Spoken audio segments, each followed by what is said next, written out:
All right.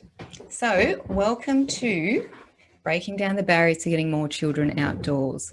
Essentially, what we're working on today is we're trying to move people, teachers and early years educators from their outdoor classroom. Hopefully already the people that are in this course and this workshop today are moving from the indoor classroom already out into the outdoor classroom. Don't worry if you aren't or you haven't yet, we'll be covering that as well, but also from moving from your outdoor classroom towards the Forest School philosophy. So that you know, I'm going to be speaking for the first half hour of this session about the Forest School philosophy, and then my business partner Vicci will be jumping on towards the end, and she's going to be talking about practical ways that you can do that. All right, here we go. So first of all, we'd like to acknowledge the traditional owners, the Gubbi Gubbi or Cabbi Cabbi people here on the Sunshine Coast. One of the things we want to make sure in our own outdoor classrooms and our Forest School programs is that we recognise the ongoing efforts of our local mob. One of the ways that we do this is getting our children in the programs themselves to run the acknowledgements, and also to try and make them a bit more specific rather than, the start when we always acknowledge our local owners. At the end, one of the things we like to do is say, so today we're really grateful for the way that our local Cubbi Cubbi owners have looked after this place. Or today I'm grateful for the trees. Just little things that we can do that can seem less tokenistic and more authentic. I'm going to skip the outline because we've got a lot to cover today. One of the things we really wanted to focus on to start with is that you don't need to be a Girl Guide or a Boy Scout. You don't need to be an SAS soldier to move into the Forest School philosophy or even into the outdoor classroom. Vicci and I, while we have a little bit of outdoor experience, I've done outdoor rec, Vicci's a marine biologist by trade, we're both high school teachers, we are not outdoor survivalists. So we need to make sure that part of this is breaking down those barriers and the fears of taking kids outdoors. It's not something we get taught about in our education degrees. Unfortunately, we're working on changing that, but we will get there. So we are the founders and directors of Wildlings Forest School. We both have our education degrees. But what we want you to make sure that you know is that we don't think that there are people that are far more qualified than us that can be taking people outdoors. And these people, many of them are teachers that have got fishing experience or camping experience. So all we really need you to have to take your kids outdoors is a passion. Everything else you can learn. And in fact, your children are your best teachers. Most of the things that we've learned and the most important things that we've learned from the kids themselves. If we were to up who we are, then it would be this. We are adventure playmakers. We are risk takers. People like to call us rule breakers, but we're not at all. Everything that we do fits within the bounds of educational law and outdoor recreational law. So we do want to clarify that, and that moving out from your indoor classroom to your outdoor classroom and beyond is perfectly safe. We are huge children's rights advocates. If you had have asked either of us if we would be speaking about children's rights 5 years ago, we would have laughed a bit, but this is where we find this philosophy suits. It's giving children more freedom and autonomy. Essentially, at Wildlings, we put the dirt back in childhood and we let kids be kids. So a quick summary of what we do at Wildlings, so you know, I guess, why we know about this stuff and how we know. We run nature playgroups, forest kindy programs, holiday workshops. We run a lot of educator workshops, and that's probably our favourite thing to do. We run school excursions, festivals and birthday parties. And we've actually just started a podcast called Raising Wildlings, which is about alternative education, forest school philosophy and parenting, if any of you are interested. Now, these stats are old, but as of this time last year, we had put over 5,000 children and over 200 educators through our programs. It wouldn't be double, but it would be much higher than that now. What we do is super important because our entire aim is to get every school, kindy and childcare centre to have an outdoor learning space and regular nature program running a minimum of once a week. And it's essentially to get more kids outdoors more often. Ideally, we would love to make ourselves redundant, which isn't a great business plan, we'll admit, but we want this kind of education to be coming up through our TAFE diplomas for our early childhood and our teaching degrees. We totally wholeheartedly believe that outdoor education, and what we mean by that is just getting kids outdoors, should be a part of every teacher's degree. All right, but let's get started. Please, as you're going, if you've got any questions, if you can shoot them as we go. I might not be able to answer them at that time, but that way when we get to the Q&A at the end, either Vicci or myself will be able to answer them, okay? So Forest School is based on a philosophy called Friluftsliv, which is a Scandinavian philosophy, and it's based on open air and the idea that being out in nature is returning home, because after all, we're just animals, and to thrive best, we need sunshine, water, fresh air, love, and that's about it. Food. So we need to be outdoors. That's where we thrive best. It was introduced in the 50s by Gustav Fromm, who thought that regular visits to the forest would compensate children for the strictures of modern living. They'd be rolling in their grave right now. 70 years later, the strictures of modern day living are quite different. So Fromm basically started a more child-centered approach to childcare. If we were going to sum it up, though, we would use Worrell from this quote from 2016. So the quote here is that Forest School is essentially regular, and I really need to bold that and really emphasize this. Regular, outdoor, nature-based learning that focuses on the holistic development of the child. Now, the reason regular is so important for us is that if you went on an excursion to a museum once a term, you wouldn't call yourself a museum school. And you wouldn't say that you offered a museum program. The same as with Forest School. So if you're going outside for outdoor classroom day, or if you're going outside to have a messy Friday once a term, that doesn't mean you have an outdoor program embedded in your school. It is better than nothing. Well done. Yes, keep it up. But our aim here to move to the Forest School philosophy is that this is regular. And by regular, we mean a minimum of 2 hours a week. That doesn't mean you need to start with 2 hours a week straight up. You can absolutely and should start with micro steps and work your way up. But the aim is for 2 hours a week. We'll talk about how we fit that into your calendar, your overpacked, overscheduled teacher calendars a bit later. All right, I'm not going to read these out. These will all be available because this course usually lasts an entire day. So I am going to push through it because we need to get to Vicci, because that's what we're really covering as well. So you can go back to these quotes. But one thing that I really want to emphasize here is that Forest School is emergent child directed. And this is sometimes very hard to do in school. We're teachers, we know, we've come from this. And I should clarify here that we don't know whether your participants here in the workshop today, whether you've come from, we don't have this information. So we don't know whether you've come from childcare centres or whether you're coming from primary schools today. So we're aiming this at primary school teachers, but please know that this is even more easily done in childcare centres. In fact, many childcare centres in Queensland are doing a fabulous job of this already. And if you would like some advice on the centres that are doing this well, just shoot us an email and we can let you know. And schools. All right, let's keep going there. So Forest School has, again, just skipping through this quickly, the ethos has essentially grown in popularity because of our tendency to cotton wool our kids here in Australia recently. They're overprotected from risks and they're rarely exposed to nature. So some of the concerns that crop up because of this disconnect with nature are some of the following. So a move away from children being active in the outdoors, you know, this is a product of overburdened educators. Again, we've been there. We know how full your curriculum and your calendar is. It's working or busy parents. Most families now have two parents or the sole parent working 9 to 5, 5 days a week.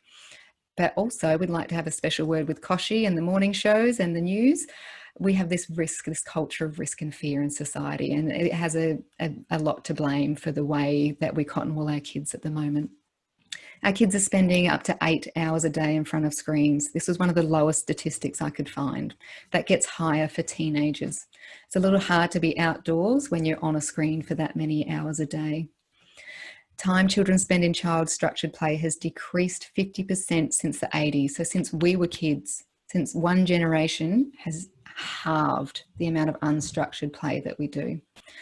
And also things like anxiety, depression, narcissism, ADHD, and myopia are increasing.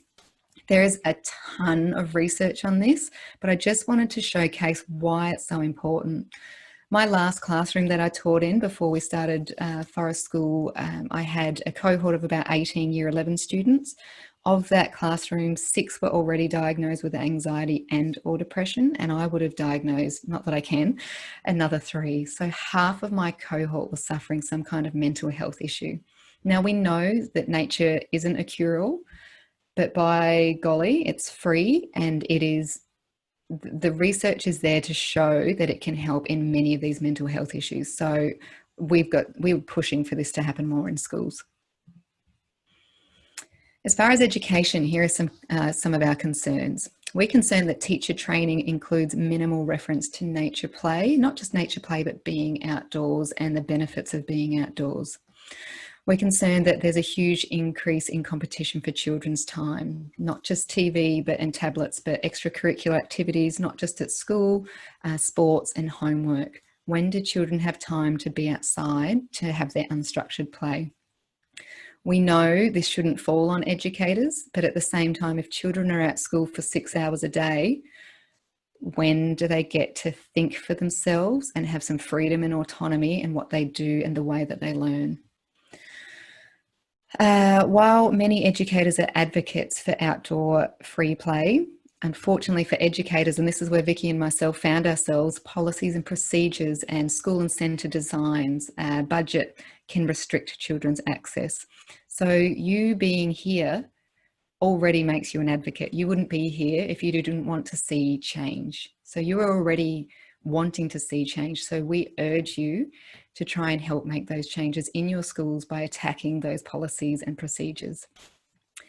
There's also the concern of the academic push down. So prep doesn't look like prep looked like 20 years ago. Well, there wasn't prep, you know, but it was so much more play-based. And now we're getting children to read and write and do numeracy far earlier than research shows that we should be. And there is research here to back that up.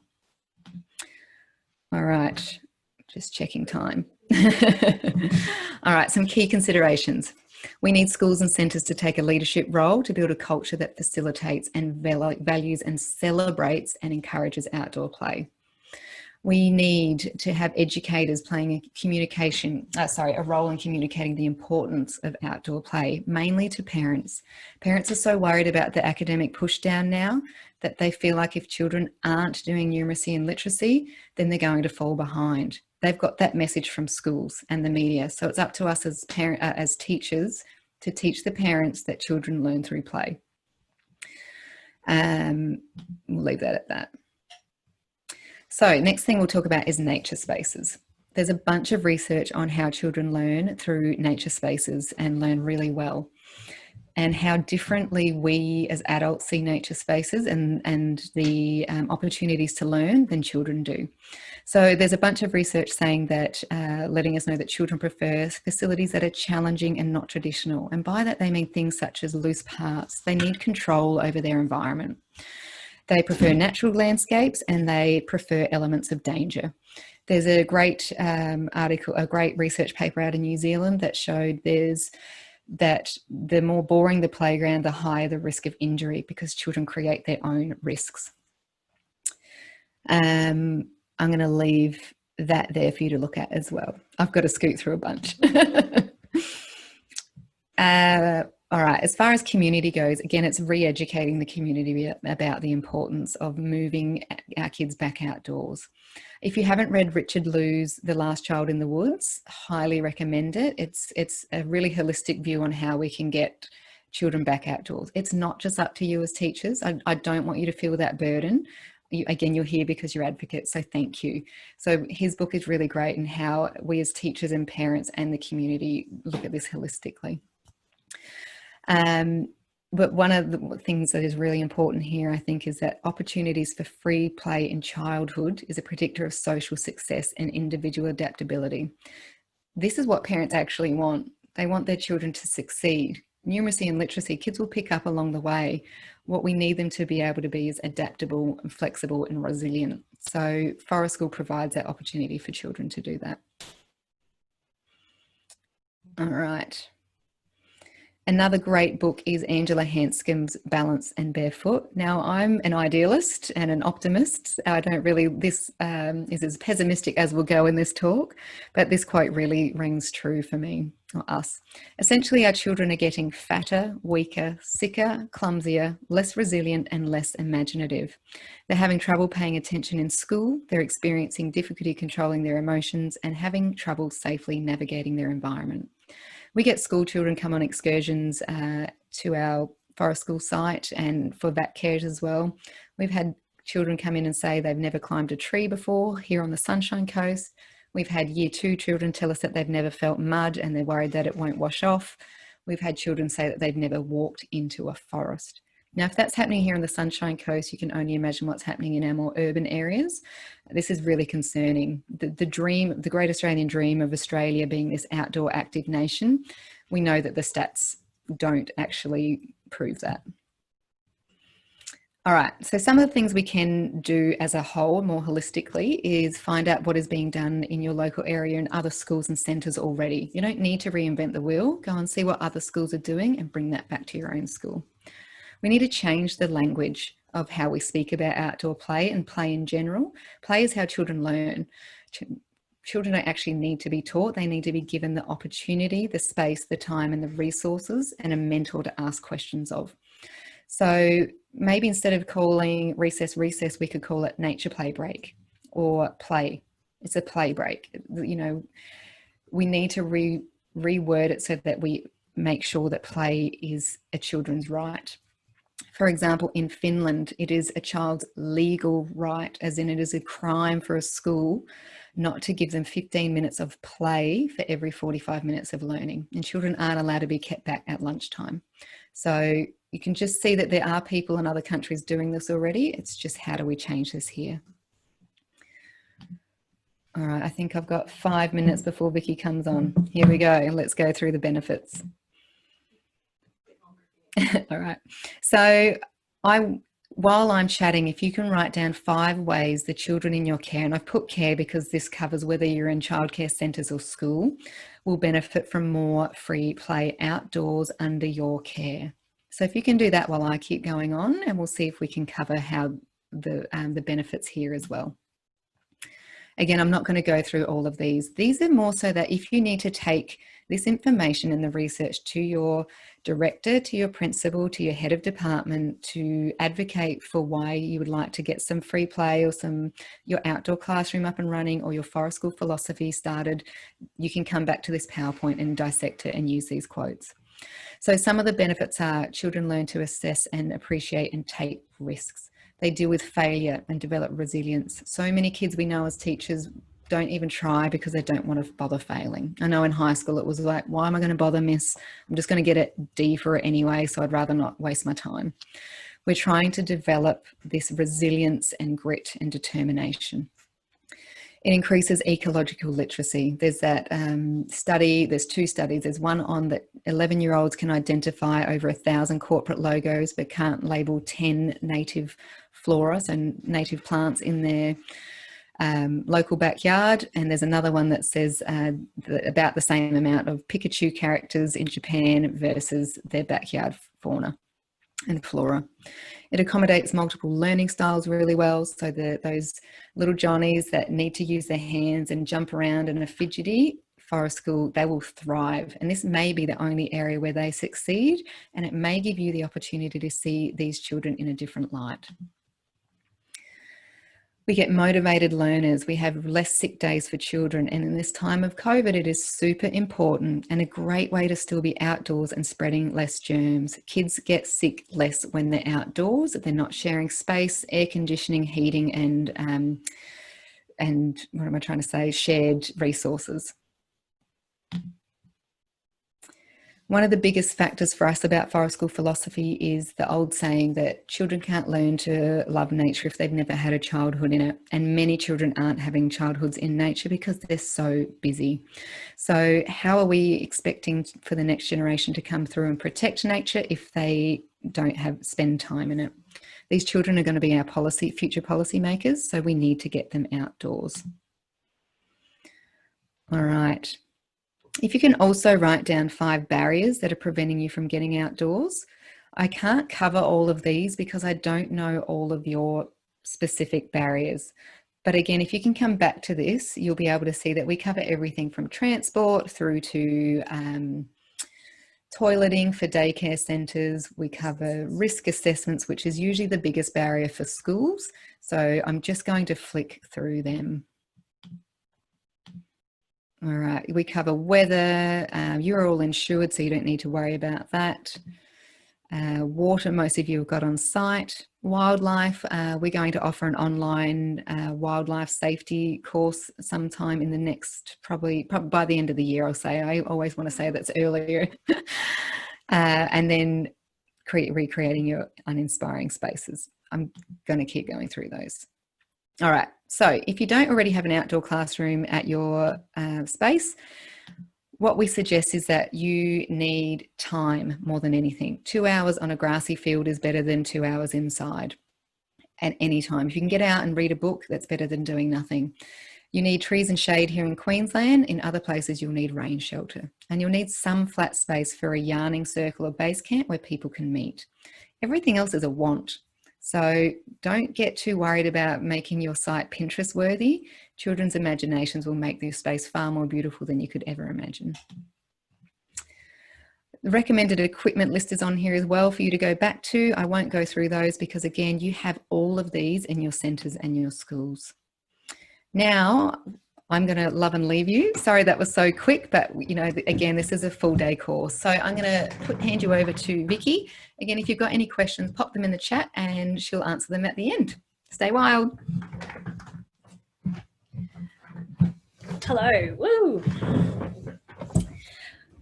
All right. So thanks to Nicki for running us through basically the outline of what Forest School is. And I really want to reiterate here that Forest School really is separate to just an outdoor classroom.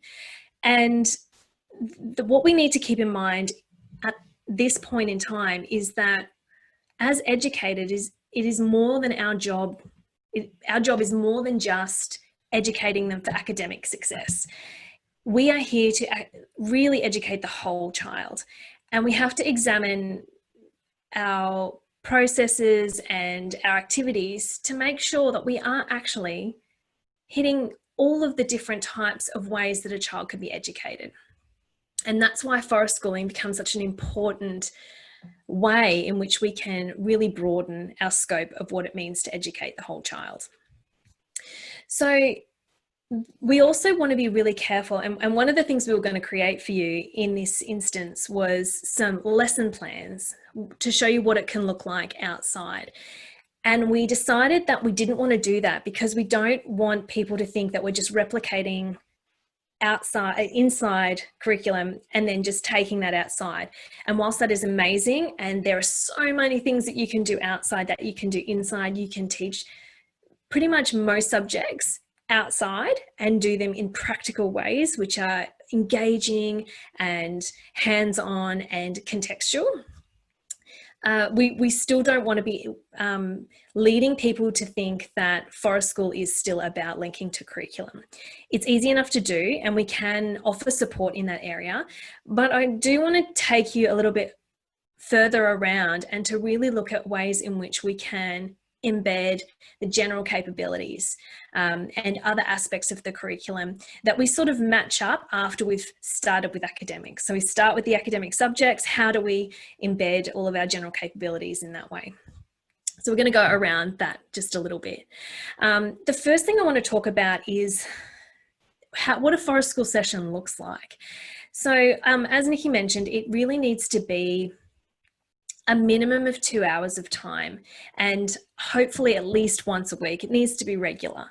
So we're hoping that you can do this at some point possibly multiple times a week, but if you can just do it once a week or once a fortnight and move and work your way up, then that's great. The way that the sessions work is that we're meant to be giving children time for them to be able to have some autonomy and some control over what they're learning, and for learning experiences to emerge from the space, from the interactions with each other and the environment, as opposed to adult-led and adult-centered activities, which is largely what we provide for children in their educational facilities.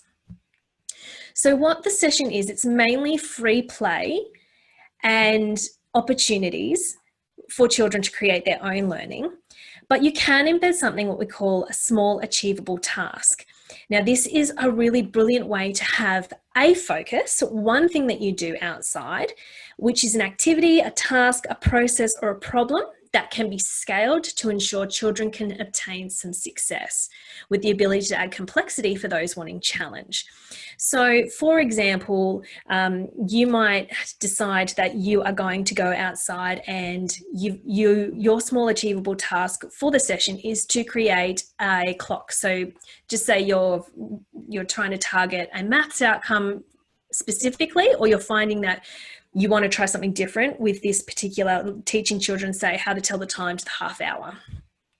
So your small achievable task for the session is that you will encourage children to find, say, some rocks, and you're going to get them to create, you can either do it as a group or in small groups, a clock. They can draw numbers, so you involving lots of different aspects of learning, drawing, and you've got art, and you've got, you know, the actual act of trying to find leaves or rocks or whatever materials they need to find in order to create the clock, using small and large sticks. And then you can play some games around telling time to the full hour, and then introducing the concept of telling time to the half hour. Now with this, we can keep it really simple about, you know, just creating the clock, and then we can add complexity for those children who are ready. For those children that seem to really grasp the concepts quite quickly, and you can extend those children as well. And then the other children who are, you know, maybe are able to only achieve that first level of success, can then be either watching the other children, learning from them, or also using the space, and then using their imagination to build upon the small achievable task.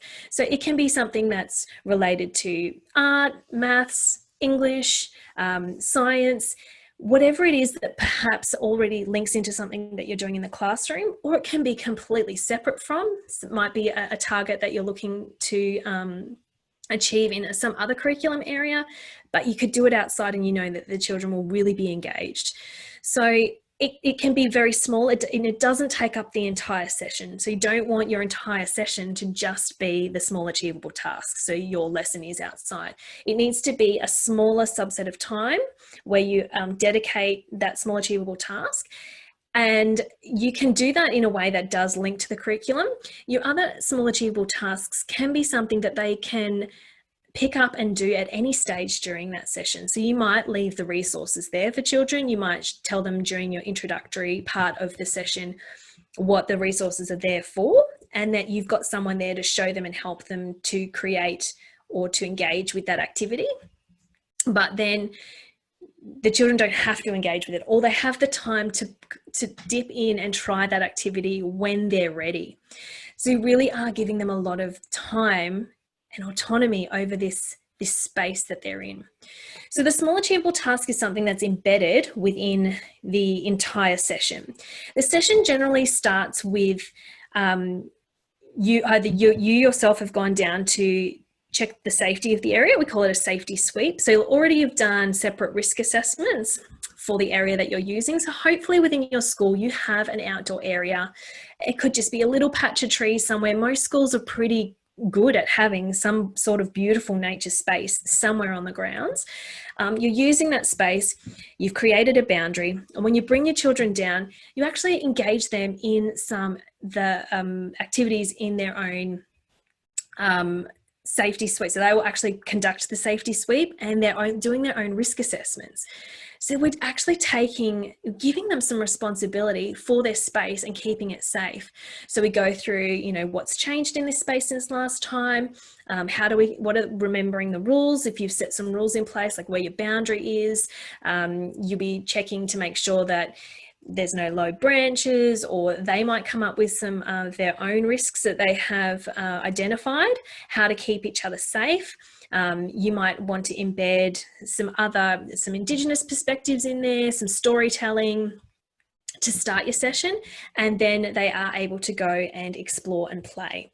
Your small achievable task will be embedded somewhere there. So you'll either do that at the start, you could do it you can come and interact with these materials at any time during your session, or you can actually call them all in at some stage and present the activity to them as a group. But it's sometimes hard to actually visualize what they're doing in this session because it is so child-led. So it's really important to remember that although we have some of these little ways in which we can have some control over the session or to guide them in certain ways, that at the end of the day, the forest schooling philosophy is about children and their emergent curriculum and their self-directed nature of learning, giving them some opportunities to learn. Now, this is really important. Most of the schooling and most of the things that we do with children in our classrooms are all centered on the adults. We have lots of research now that suggests that children really, they're amazing and capable learners. We know that from small children. They learn how to speak an entire language, how to walk, all the social cues. They learn all that without any formal lessons whatsoever. Children don't lose that ability. It's just that we tend to take over and do things for them. So you can link this to the curriculum. You can. There's plenty of lesson plans out there of things that you can do that will link to what you're doing in your classroom. You might even want to incorporate your forest school sessions to link in with your unit plans. But at the end of the day, this is actually helping to link to other things like the general capabilities. Now, if you start to look at what companies and employers and the skills of the future look like, it's these particular general capabilities that are starting to stand out. We know that knowledge is something that we can grasp at our fingertips at any stage. Technology has got us to the point where the actual knowledge base that we need is not the same as what it used to be. And it's actually the critical and creative thinking, the personal and social capability, ethical understanding, that intercultural understanding, basic literacy and numeracy, and of course, ICT. When it comes to ICT, I haven't actually included that too much in this matrix here, but I'm just going to show you this particular matrix that we've come up with. So we've gone through the Australian curriculum general capabilities for level 1. So this is the end of prep. And what I love about this is that this is really looking at successful learners, confident, creative individuals, and active and informed citizens. Now, if you ask parents to really nut down what they want for their children, that's what they want. You are not going to get successful learners, confident and creative individuals, and active and informed citizens if we really rely specifically on academic outcomes alone. That is why the general capabilities sit within the Australian curriculum.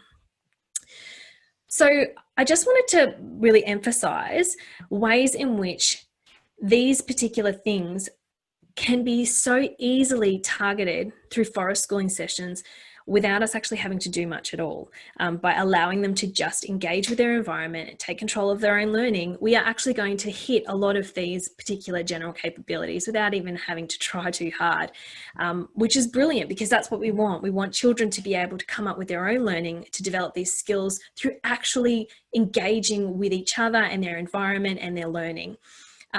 It can be really hard to do proper lessons on these particular general capabilities. We try and embed them into our classroom, but we can do it so much better if we give them an environment in which they can do these on their own.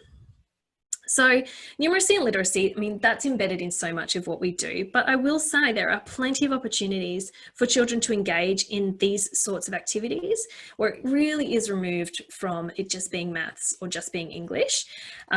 So for example, estimating the solution to a problem and then calculating the answer, there's plenty of opportunities for us to do that at Forest School, whether it's measuring trees or sticks or capacity through water and using mud kitchens. There are a lot of ways in which we can embed that. Even using money, there's plenty of times where children have naturally created their own shops. We may not be using coins and notes in the Australian monetary system, but it is still a precursor to that and that understanding of money. Describing and continuing patterns, and we see pattern making all the time outside. Children engage with that continuously, and there are lots of ways in which we can help to invite them to recognise and use patterns and the patterns in nature. So we're really starting to look at this from a holistic perspective, not just in one particular category and just within this unit. It's got a broader context for them. We've also got here interpret proportional reasoning, how objects can be divided into equal parts. So as we go through, you can see that we can embed those sorts of things into being outside and the activities that we provide them with. But moving away from literacy and numeracy, what really stands out for us at Wildlings is these sorts of learning continuums of critical and creative thinking, the personal and social capability, and the intercultural understanding learning. And aside from that, also things like sustainability. So we can look at things like posing factual and exploratory questions based on a personal interest and experiences. If children don't have personal interests and experiences outside of the classroom, then they can't actually start to pose questions and look at facts outside of that. Children are very busy these days with their extracurriculars. So having time at Forest School actually allows them to have another facet from which they can pose these questions. It's the same with sharing their identity and where they belong, and also recognising and identifying their emotions. Now, a lot of schools that we've engaged with, when they have actually talked about their reasons behind starting a Forest School program, it has been because they are really struggling with pro-social behaviour in the playground.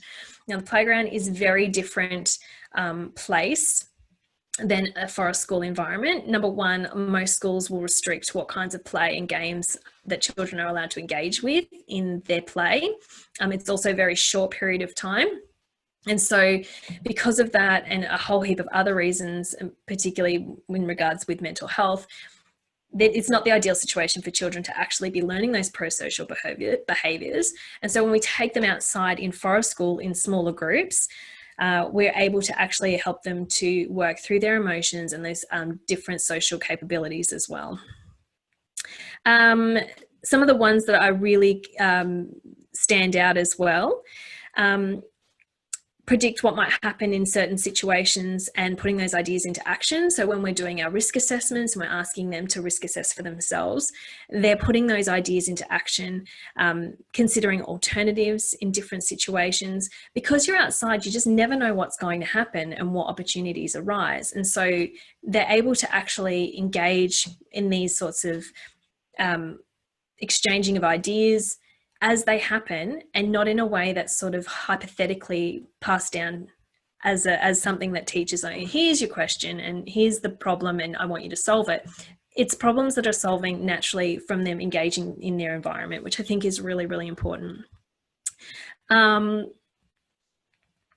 Also looking at the reflection process and thinking about thinking. Really great opportunity for you to engage in gratitude, in mindfulness, nature journaling. So you're also incorporating literacy, excuse me.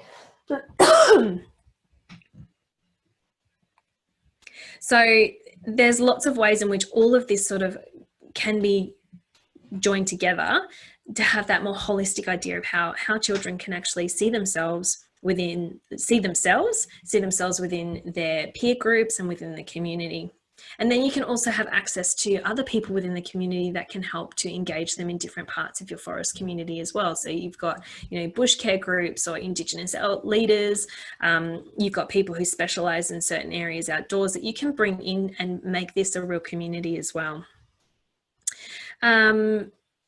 Also, I remember just thinking maps and diagrams is a brilliant way for you to incorporate numeracy in that way as well, by working outdoors, by mapping their areas, building cubbies, building little cities within your forest school area. The scope that you've got here is really quite huge. So it's something that until you actually see it in action, you won't actually see how well all of these general capabilities link in together. It really is something magic to watch. One of the other is particularly this area here, becoming confident, resilient, and adaptable. More and more we're hearing these words coming up: confidence, resilience, and adaptability. Children really, and particularly adults for the next generation, need to be adaptable and they need to be resilient. We've cotton-wooled our children so much that any sort of adversity that comes up in their way, they tend to really shy away from. They don't cope well with it. They don't do well if they fail. So one of the brilliant things about forest school is that we can really encourage experimentation and failure. And failure is not a dirty word. So when you're in the classroom, the message that's often sent to children is that if you fail, then you're not going to get a good mark. Like, it translates to how well they do in terms of where their grades sit. And no matter, I mean, some teachers do it really well in not sending that message, but I know that even for myself growing up, I used to actually change like my hypothesis in science. If my original hypothesis was turned out to be wrong, then I would go back and change it so that it sounded like I actually knew, like that I was able to predict it, because that message was still getting through that we needed to be right, that we're trying to get everything right all the time. Forest school really allows children to try things and fail and have fun at the same time. One of the great examples that we have of this is we do some pretty amazing raft building activities where we give children the loose parts and they build their rafts. And we laugh and say, if your raft sinks to the bottom, then you are going to have a lot of fun. And that's the sort of encouragement that children need. They need to know that failing can be fun and failing is okay, but that also that failing can be painful and it can hurt emotionally, and that's okay as well. So forest school allows them that time and space to do that without there being any agenda behind it that will make them feel like this is going to be a massive part of their grades or the way that they're seen by other people. We're really trying to encourage that culture that it is okay to try things and to not get them right. Excuse me. And the other great way that we can really look at these general capabilities, and because this has been highlighted so strongly lately, is our intercultural understanding and learning. So not just interculturally, but also our Indigenous perspectives, which is also one of the other capabilities that we're looking at as well.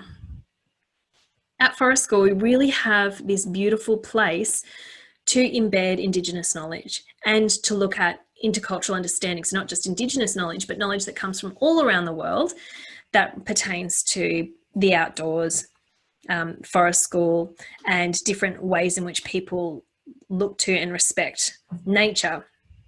So we can really start to build on their own identity, and we can compare the knowledge and beliefs and practices of other cultures outside, which is something that will often connect all cultures.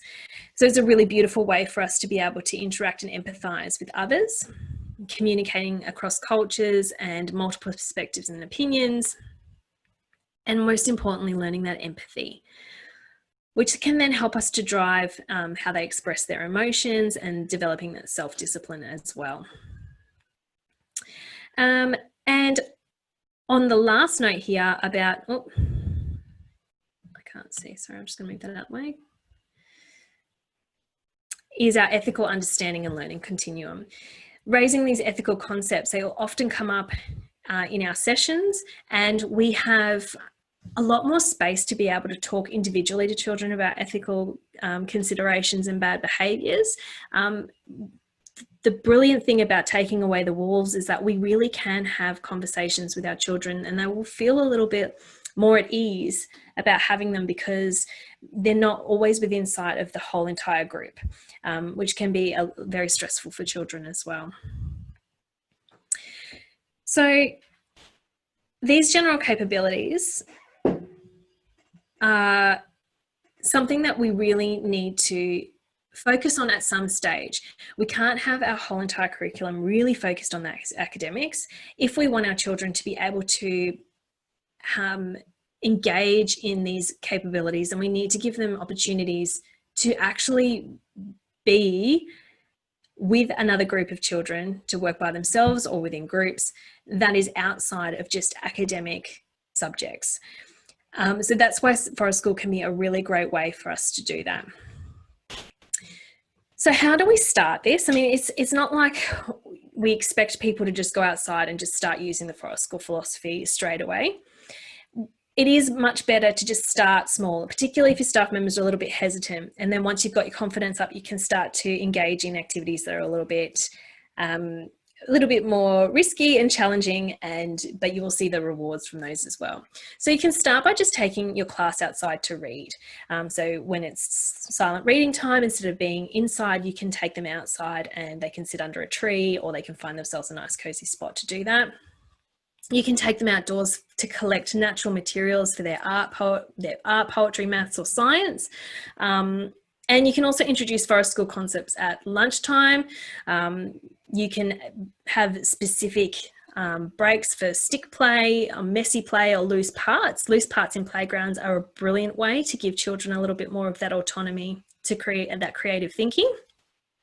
And you also want to start talking to your groundskeeper. They're going to be your best friends here, helping you to find the space, to curate the space, to make it as safe as you need it to be made in order to comply with what your leadership team requires of you as well.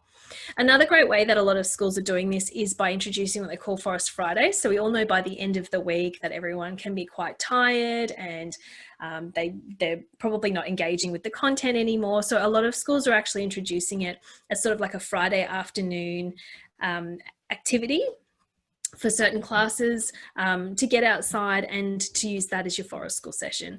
A lot of people also do that as their after lunch break. You know, if at the end of the day you're finding that your particular class is not really engaging, then you can also take them out for a little bit of a Forest School session as well. And then you can also look at incorporating Forest School sessions into your research-based projects, or your unit plans, or your emergent curriculum. Some activities that we recommend for taking them outside is having an outdoor transition song, particularly if you've got younger children. It's a brilliant way to really define the start of your session. Always, of course, including your acknowledgement of country, and then that we start that risk assessment behaviour. How has our space changed? What sort of things do we need to be aware of? What risks are there here, or what hazards are there, and how are we going to manage those? And then also you might have some little poems that you do to start your activity, like Good Morning Sun, or an afternoon one as well. The middle activities, as I mentioned before, your free play. It might be your loose parts that you have scattered around for children to create with. You might be something to do with seasons. You might want to introduce things like scavenger hunts. And then there's a million resources out there. mothernature.com actually has quite a few, and we're starting to actually also accumulate a few on our website as well. If you head to www.wildlingsforestschool.com/free-downloadables. And then towards the end of the session, you might want to think about doing like a sit spot. So really incorporating some mindfulness and some time for them to just reflect on the inside. You might incorporate yoga or meditation. If that's something that you already do, you might want to incorporate that into your Forest School session. You might give them some time to do some nature journaling. You might want to talk about gratitude, doing a grateful jar or circle. You might want to read a book, or even playing a game like 1, 2, 3, Where Are You?, which is a game that we play, which actually helps us to bring the group in the case of emergency or the end of the session as well, which we can give you some more information on if you are interested as well. Some schools that are already taking this on board include Biwa State School, we've got Maruka. There is a whole school dedicated to being outdoors, which is the nature school in New South Wales. Mount Tamborine, Preslau, Rockley, Pullenvale, Golden Beach and Dagon State Schools are also incorporating amazing nature play and forest school sessions. So you can go to those and have a look at how they're doing it. You might even want to reach out to some of those as well for some inspiration. We also really like to focus on embedding those Indigenous perspectives.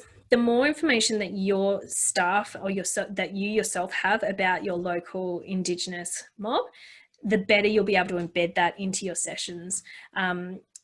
We even just using words like our yarning circle as your base camp, having your local Indigenous members of community coming in to talk to you about, it might be bush tucker gardens, it might be storytelling, it might be tool use, anything at all is a really great way of bringing them in regularly. If looking at Indigenous stories, creating their children creating their own, or you using that time to read them Indigenous stories. You can also add bush tucker elements to your space as well. So start planting and researching. So this is something you can do as a class. Bush tucker foods and their traditional and modern uses. And then you can also start to look at local Indigenous seasons, and you can then bring into the knowledge and the curriculum links from science and you know, HASS and all of those sorts of things as well. You've got your art that you can incorporate. So ochre is often something that we find in our spaces, but you can outsource ochre and you can use that for art and play. Weaving and totems, rock art, dot painting, Indigenous symbols are all something that is done brilliantly outside. You can also incorporate the ceremonies and obviously those bigger weeks in the year, Reconciliation Week, NAIDOC Week. And then you've also got more space to actually talk about Indigenous perspectives outside of just those weeks as well. It's something that you're incorporating across the entire year.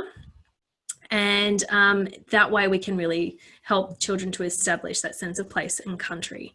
There's a bunch of Indigenous games as well that you can find to play outside too. So it just creates this space for you to be able to incorporate these things that we know we should be doing in our classrooms, but we may not make time for because the other academic curriculum gets in the way.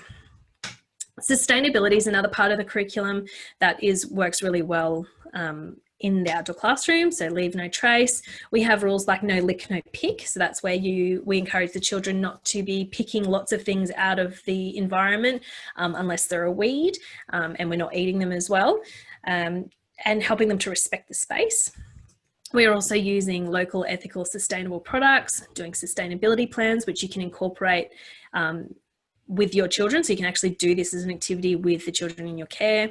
If you're confident enough to use campfires, then we're talking about fire management, which I think is actually really important the more that we learn about fire. So a great example of this is that we teach our children how to swim because we understand that drowning is an inherent risk for our lifestyle here in Australia.